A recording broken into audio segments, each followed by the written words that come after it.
이어서 담보의 위반과 허용에 대해서 살펴보도록 하겠습니다. 담보가 위반이 되면 앞서 얘기했던 것처럼 문제가 생기겠죠. 예, 보험자가 면책되는 그런 문제가 있는데, 담보는 어떻게 보면 보험 계약에 따라서 피보험자가 반드시 지켜야 하는 부분이고, 이를 준수하지 않게 되면 이제 breach of the warranty, 담보 위반이 발생하게 됩니다. 담보 위반을 하게 되면 기본적으로 담보는 피보험자가 보험자한테 하는 약속이에요. 그래서 피보험자가 약속을 지키지 않았다는 사실을 보험자가 당연히 주장을 하겠죠.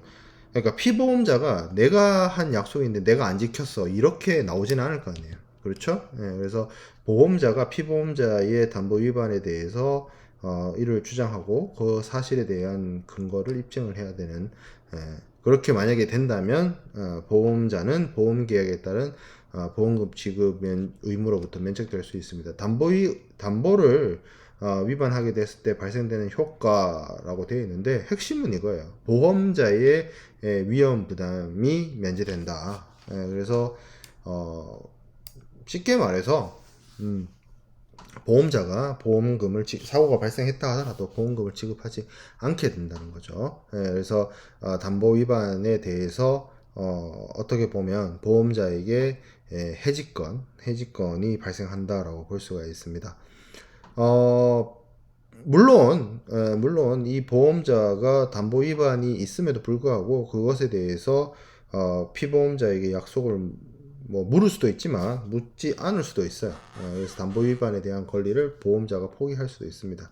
자, 그 관련된 내용을 좀 보면 MIA 제 33조에서 담보는 그것이 지켜져야 된다, 정확하게 충족돼야 된다라고 얘기를 하는데, 만약에 이것이 충족되지 않으면 보험자는 담보 위반일로부터 보상 책임을 면한다라고 얘기합니다. 그러니까 담보 위반이 발생하기 전까지는 보험자에게 사고 발생에 대해서 그것에 대해서 보상할 의무가 있었는데, 담보 위반이 발생하면 그날 이후부터, 그래서 장래효죠. 그 이후부터 면책된다. 담보의 위반에 따른 보험자의 보상 책임 면책에 대해서 MIA 제33조에 규정을 하고 있습니다.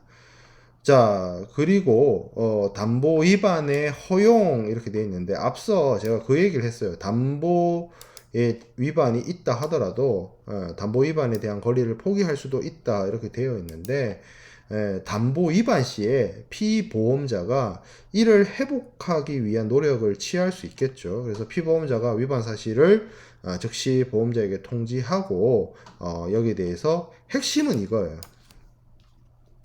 추가 보험료. 그러니까 잘못을 했어요. 약속을 했는데 우리가 가태료를 물듯이, 행정적으로도 가태료를 물듯이, 피보험자가 그 부분에 대해서 내가 담보 약속 위반한 게 있는데 요거에 대해서 내가 부담을 더 하겠다, 경제적인 부담을 더 하겠다라는 취지를 얘기를 하고, 그것에 대해서 보험자가 수용을 하면 담보 위반이 있다 하더라도 그것을 이제 회복을 해서 계속 보험자의 책임이 끊기지 않고 이어지게 된다는 내용을 담고 있는 것이 계속, 한국어로 계속 담보 조항이라고 하고요. 영어 표현으로 held covered, 이렇게 얘기를 해요. 이게 왜 있냐면, 생각을 해보세요. 보험자하고 피보험자가 있는데, 보험회사 입장에서 피보험자는 자기 고객입니다. 만약에 피보험자 측에 경미한 쉽게 말해서 약속 위반, 담보 위반이 있었다라고 했을 때, 그걸 칼같이 너 담보 위반했으니까 나 책임 안 져, 이렇게 해버리면, 아무리 보험회사가 규모가 크고 비즈니스 관계에 있다 하더라도 이 보험 시장이라는 것 자체가 영업을 하고 그러니까 어떻게 보면 고객을 어떤 보험회사가 더 많이 가져갈 것인가를 경쟁하는 시장이기 때문에, 보험회사 입장에서 상대방의 담보 위반이 있다 했더라도 너 안 돼, 너한테 책임 안 져, 면책될 거야, 이런 식으로 급진적으로 주장하고 나가고 관계를 끊기에는 한계가 있어요. 그래서 웬만하면 되도록이면 좋은 게 좋은 거라고, 물론 좋은 게 좋은 거라고 해서 다 덮어놓고 그걸 문제 삼지도 않고 그냥 가자, 그건 아니에요. 이 분명한 담보 위반 사실이 있었기 때문에.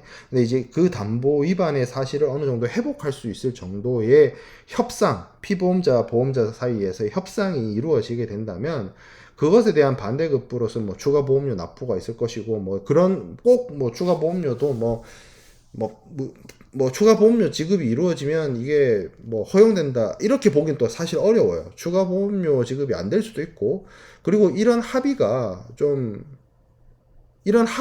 또는 담보 위반 자체가 커서 어떤 계속 담보 조항이 적용되지 않을 경우도 있어요.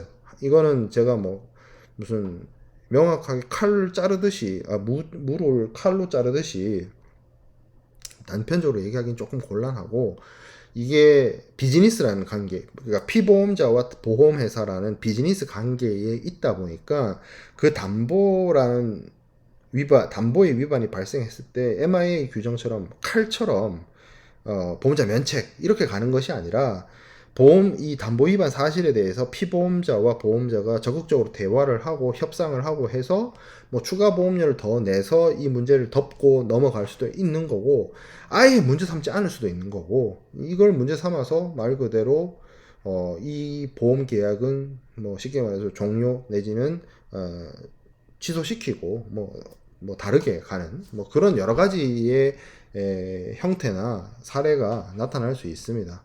자, MIA 제34조에는 담보 위반이 허용되는 경우로 규정을 해놨어요. 첫 번째, 사정의 변경. 주변 환경이 변했다는 거예요. 그래서 이 담보가 적용되기가 어려운 그런 경우가 있다면, 이거는 뭐 어떤 기책을 피보험자 쪽에 물을 수 있는 부분이 아니라 주변 상황이 바뀐 거기 때문에.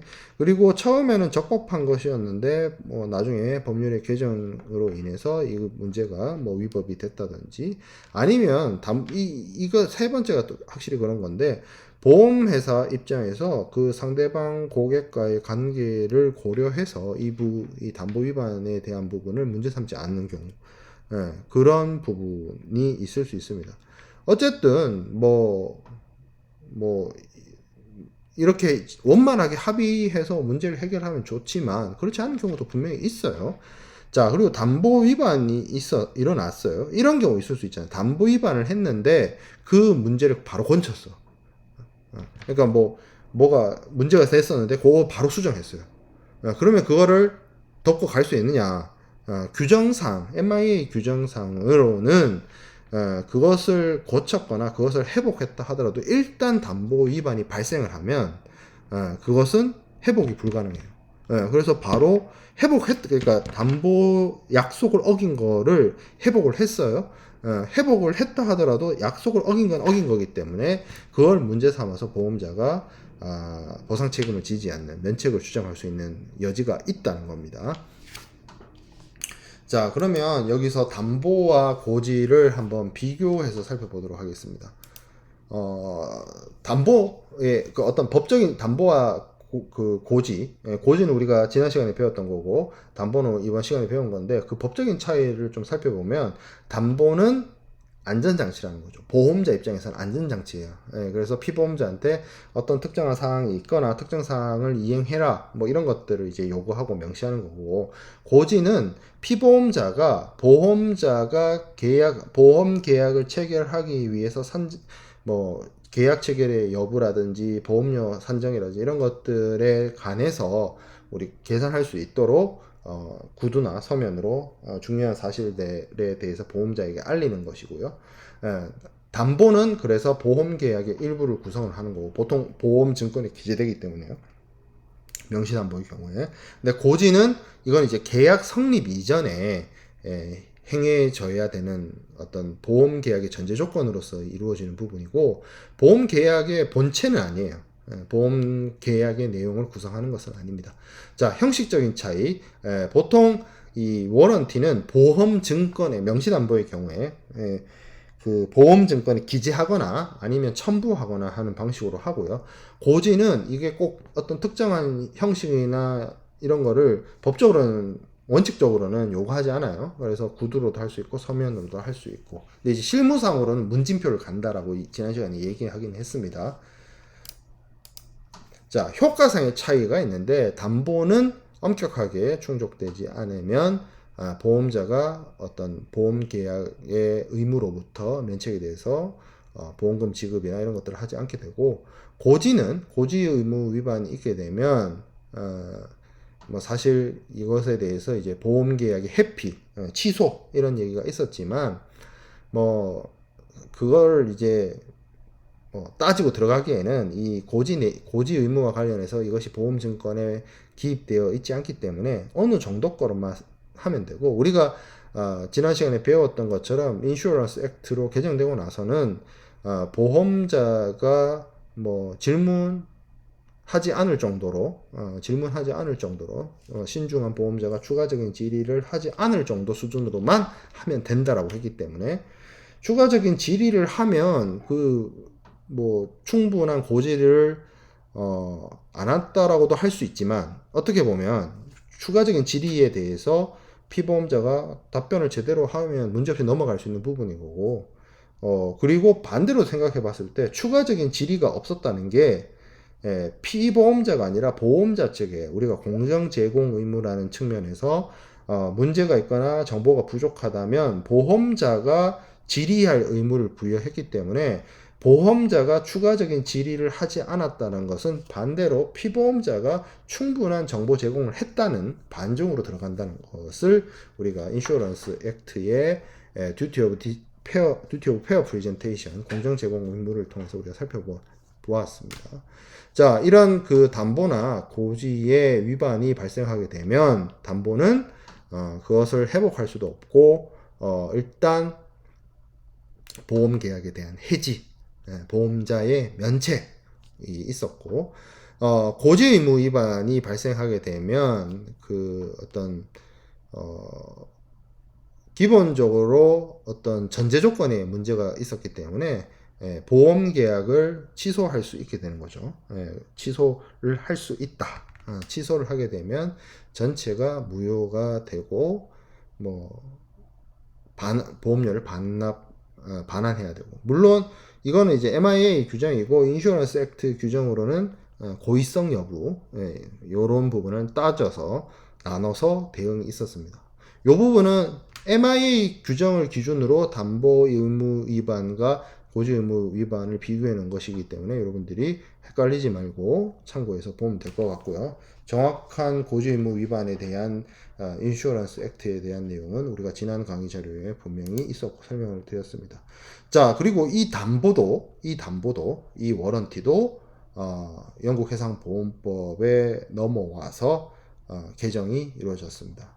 여기 기존 MIA 규정은 우리가 쭉 설명했던 그 내용이고요. 인슈어런스 액트의 담보 규정을 좀 살펴보면, 담보 위반의 회복, 담보 위반의 치유에 어떻게 보면 조금 포커스가 맞춰져 있어요. 그래서 담보 위반이 치유되기 전에 발생한 보험 사고에 대해서는 보험자가 면책되는데, 보험 사고가 발생하기 전에 위반이 치유된 경우에는 보험자는 이후 발생한 보험 사고에 대해서 보험금을 지급할 책임이 있다라는 겁니다. 이거를 제가 쉽게 좀 설명하면, 자, 담보를 지켜야 되는데 담보 위반을 했어요. MIA 규정으로는 이것을 아무리 복구를 하더라도 일단 위반을 한 것이기 때문에 바로 이거는 보험자의 면책으로 넘어가는 문제였어요. 이거를 쉽게 말해서 회복할 수가 없었던 거예요. 근데 이 인슈어런스 액트에서는 이렇게 바뀌는 겁니다. 자, 담보 위반을 했는데 사고 나기 전에 복구했다 라고 하면 문제가 없어요. 문제가 없습니다. 그 경우에는 이후에 사고가 발생하더라도 보험자가 면책되지 않고 보험금을 지급을 해요. 근데 위반을 했어요. 위반을 회복하기 전에 사고 났어요. 그러면 이거는 MIA 규정하고 동일하게 보험자가 면책이 됩니다. 보험금을 지급하지 않습니다. 그러니까 사고 나기 전이라, 그러니까 담보 위반을 했더라도 피보험자한테 뭐를 요구하는 거예요? 사고 나기 전에 회복만 하면 보험 계약 문제없이 갈 수 있으니까 피보험자로 하여금 담보 위반을 조속하게 치유하도록 만들어 버린 거죠. 예전 MIA 규정은 이것을 회복을 하든 말든 상관없이 일단 일이 발생했으면 덮어놓고 그냥 보험자 면책이었기 때문에 피보험자 입장에서 담보 위반을 한 이후에 이거를 원상복구시키거나 회복시키거나 할 이유가 없었어요. 내가 아무리 열심히 노력해도 일단 사고가 났고 담보 위반이 발생했으면 그건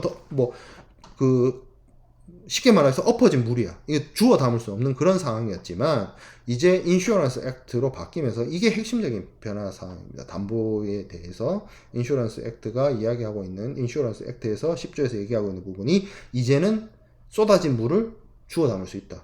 언제까지? 사고 나기 전까지 주워 담으면 된다. 한 거죠. 예.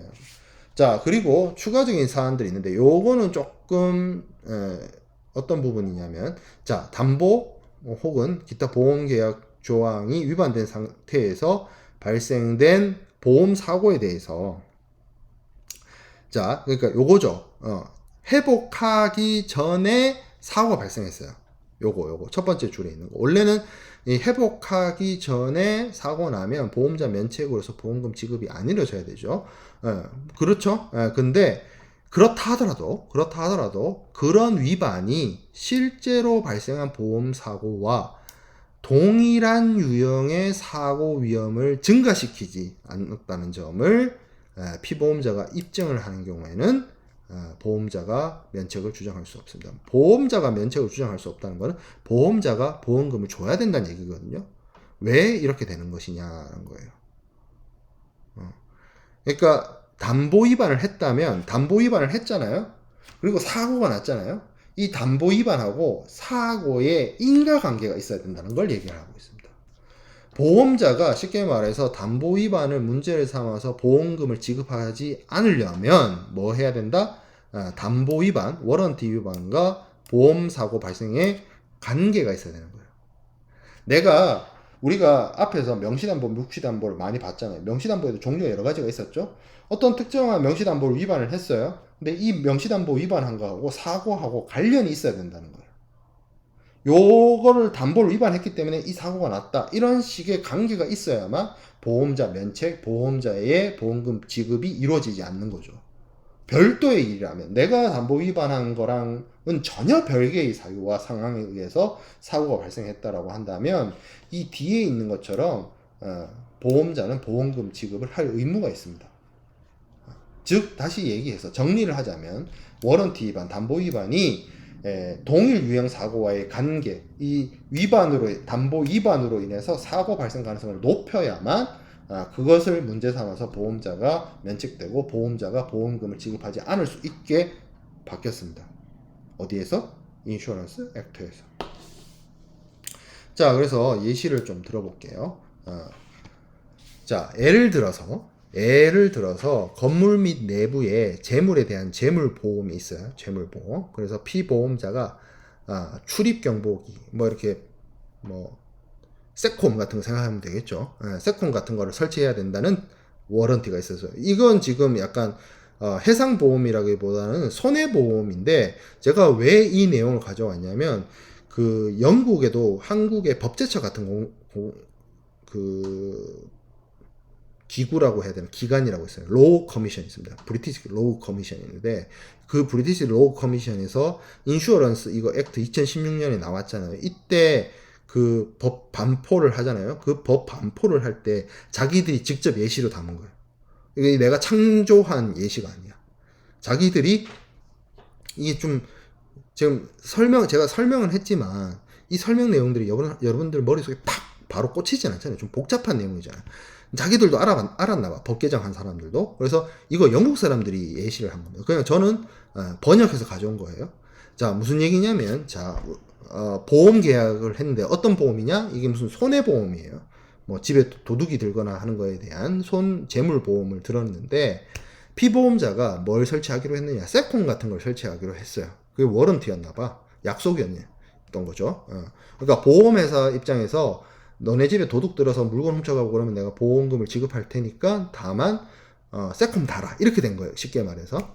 그래서 보험 했는데 이 피보험자가 안 달았어요. 이걸 안 달았어. 근데 홍수가 났어. 홍수가 나서 집에 물이 차가지고 문제가 생겼어요. 그 사고 쉽게 말하면 재물에 그 집의 재산 가치에 데미지가 들어간 거죠. 근데 가만 생각해 보면 피보험자는 그 세콤 출입 경보기를 달아야 된다는 워런티를 지키지 않았어. 워런티 위반이 있었던 거죠. 약속 위반이죠. MIA 규정으로 설명을 하면 기본적으로 보험 계약 체결 이후에 알람을 안 달았기 때문에 그것을 피보험자 약속 안 지킨 사람이에요. 약속 안 지켰기 때문에 보험자 면책, 보험금 지급할 필요 없다. 이게 MIA 방식의 논리였고 MIA 규정이었는데 인슈런스 액트는 어떻게 보냐면 홍수 나는 거하고 세콤하고 무슨 관계가 있냐는 거예요. 뭐 없지 뭐. 그렇죠? 뭐 세콤 달았다고 홍수가 안 나나요? 그렇죠. 그래서 이거는 보험자가 면책이 안 됩니다. 이건 담보 위반이 있었다 하더라도. 자, 근데 두 번째. 현관에 특수한 잠금 장치 뭐 있었나 봐요. 뭐 지문 인식이라든지 뭐 이런 걸 하기로 했어. 예. 근데 이게 이행이 안 됐어요. 예. 근데 현관을 통해서 침입자가 들어온 게 아니고 창문을 통해서 들어왔어요. 이거 쉽게 말해서 현관에 그 지문 인식 장치를 달았었던들 창문을 뚫고 들어왔는데 뭐안 털렸겠냐 이거예요. 그죠? 근데 그렇게 생각해 볼 수 있죠. 그렇게 생각해 볼 수 있어요. 이게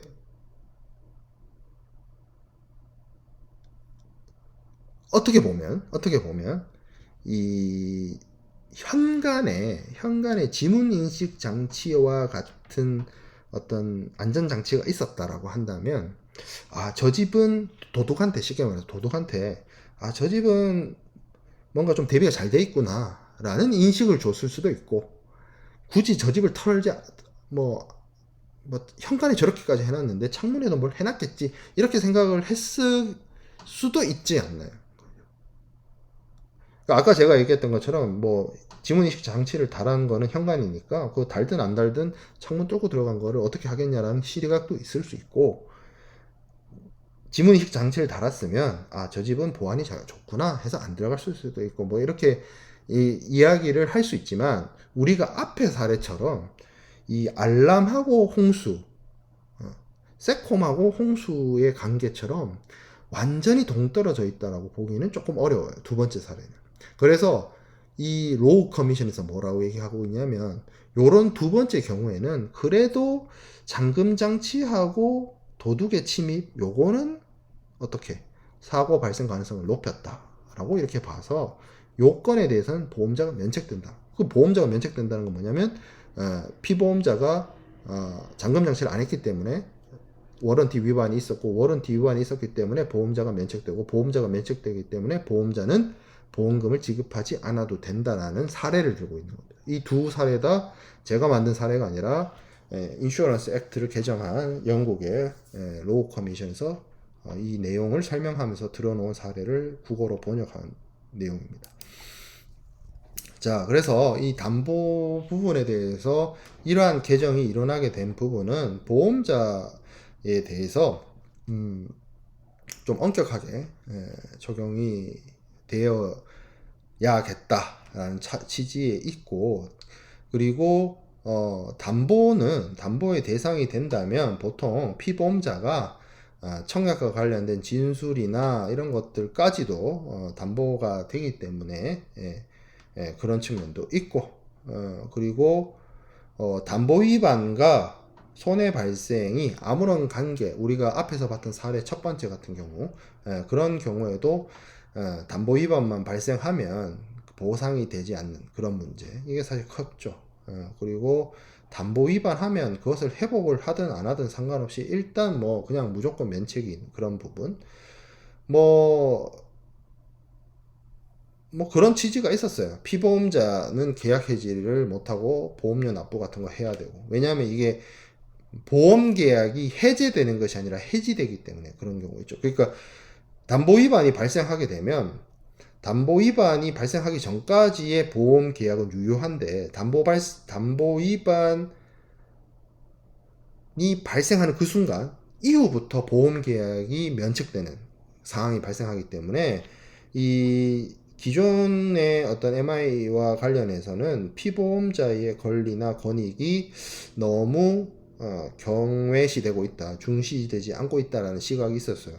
오히려 고지의무 같은 경우에는 앞서 설명을 했던 것처럼 고지의무 자체가 보험 계약의 전제 조건이기 때문에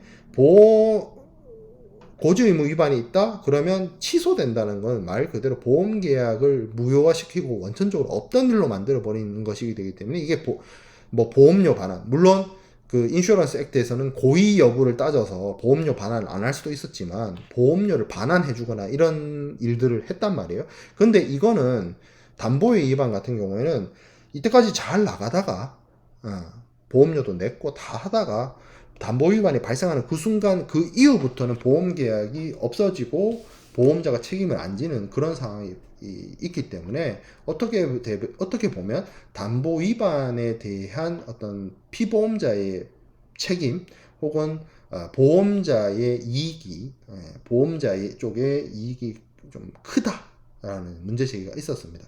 이 개정 배경도 사실 제가 지어낸 게 아니라 로우 커미션에서 영국 법제처에서 이야기를 하는 부분이고 제가 봤을 때도 이 부분이 가장 크지 않았나 이런 부분. 그러니까 그 공정 제공 의무도 보험자와 피보험자 양측의 이해를 좀 균형을 맞추려고 했던 것이고 이 워런티 부분에 있어서의 개정도 조금 보험자 측을 이제 좀 엄격하게 하고 피보험자 측을 좀 유리하게 바꾸는 그런 식의 개정이라고 생각이 듭니다. 자, 그 다음에 통지 의무입니다. 통지 의무는 쉬워요. 보험 계약 체결 후에 위험이 현저하게 변경되거나 위험이 현저하게 변경된다는 것은 보험 계약의 근간이 되는 여러 가지 기초 사항들, 어떤 계약의 어떤 근거가 되는 내용들이 바뀌었다는 걸 의미합니다. 그런 사안들을 피보험자는 보험자에게 알려야 되죠. 통지 의무라는 게 노티스잖아요. 그냥 알려야 되는 의무라는 거예요. 그래서 보험 계약자가 보험자에게 이 위반 사안들, 위반이나 뭐 변경 사안들 이런 것들을 알려드려요. 뭐 대표적으로 뭐 목적항이 바뀌었다든지 출발하는 선박이 바뀌었다든지 그런 것들이죠. MIA에서는 이 통지 의무에 대한 규정이 없고요. 한국 상법에는 통지 의무에 대한 규정이 있습니다. 그래서 위험이 현저한 변경이나 증가가 발생하게 된다는 것은 한국 목적항이 바뀐다든지 뭐 그런 사례들이 있는데 그런 것들에 대해서 그런 사실이 있다면 보험계약에 관련해서 그 보험자에게 알려야 되는 거고 만약에 이러한 통지 의무를 위반하게 된다면 보험자는 보험 계약을 해지시킬 수 있는 해지권이 있다라고 한국 상법에서는 규정을 하고 있어요. 이거는 요거와 관련돼서는 MIA 규정이 없다. 한국 상법에서는 보험자에게 해지권이란 건 다시 한번 얘기하지만 기존에 통지하기 전까지에는 이건 이제 통지 의무 위반이니까 통지 의무 위반이 있기 전까지는 보험 계약이 유효했지만 통지 의무 위반이 있고 난 이후부터는 보험자가 이 보험 계약을 해지할 수 있다. 없던 일로 미래를 향해서 없던 일로 만들 수 있다. 과거에는 존재했지만. 자, 그리고 보통 우리가 통지 의무하면 앞에서 얘기하는 위험의 변경도 있지만 위험의 변경에는 우리가 중간고사 이후에 9주차 정도에 한번 다시 정리를 할 겁니다. 통지 의무의 가장 메인은 이거예요. 보험사고 발생이죠. 보험사고가 발생을 하면 알려야죠. 특히 해상보험과 관련해서는 사고의 정황이나 이런 것들을 보험사가 파악하는 것이 어렵기 때문에 사고 발생하면 바로 즉각적으로 보험자에게 지체 없이 통지를 해야 됩니다. 그걸 통해서 사고의 정도라든지 피해액, 어떤 책임 소재, 그리고 손해배상 청구권, 이런 것들을 이런 것들을 할 수가 있기 때문에 보험자에게 사고 발생에 대한 사실을 알리는 것은 매우 중요하다. 여기까지 이제 피보험자의 의무에 대해서 살펴보았고, 해상 위험에 대해서는 조금 끊어서 가도록 하겠습니다.